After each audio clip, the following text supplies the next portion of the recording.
আল্লাহর হাবিব বলেন وقال رسول الله صلى الله عليه وسلم من يتولى ما بين لحييه وما بين رجليه أدخل الله الجنة আল্লাহর হাবিব বলেন ও আমার উম্মত ও আমার উম্মতের দল শোনো দুইটা আমার যদি তুমি পড়তে পারো আমি রাসূল বললাম আমি বিশ্বনবী গ্যারান্টি দিয়ে দিলাম কাল কিয়ামতের ময়দানে আমি তোমাদের জন্য জান্নাতের জিম্মাদার হয়ে যাব সুবহানাল্লাহ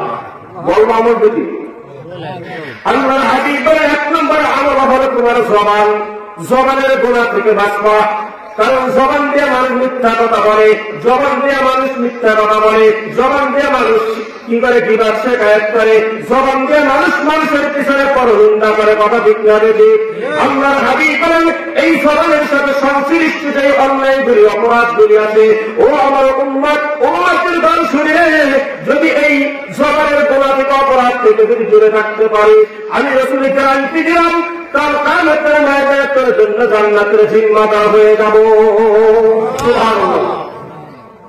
দুই নম্বর আমল আল্লাহর হাবিব বলেন দুই নম্বর আমল হলো আল্লাহ রাব্বুল আলামিন তোমার দুই পায়ের মাঝখানে একটা লজ্জা স্থান দিয়েছে, এই লজ্জা স্থানকে তুমি ইবাদত করতে পারো আল্লাহর হাবিব বলেন আমি তোর জন্য জান্নাতের জিম্মাদার হয়ে যাব। তাহলে এই হাদিসের মধ্যে পুরুষ মহিলা উভয়ই শামিল, কথা ঠিক না বেশি?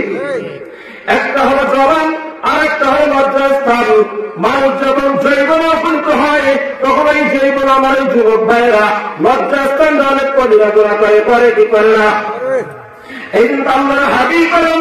কাল কিয়ামতের ময়দানে আল্লাহ পাকের আরশের নিচে 7 শ্রেণীর মানুষ ছায়া পাবে, তার মধ্যে একজন আছে ওই যুবক তার জীবনকালকে হেফাজত করেছে, তার জীবনকালকে সমস্ত গুনাহ থেকে হেফাজত করেছে, জিনা থেকে হেফাজত করেছে। আল্লাহর হাবিব বলেন ওই যুবকটা কাল কিয়ামতের ময়দানে আল্লাহ পাকের আরশের নিচে স্থান পেয়ে যাবে।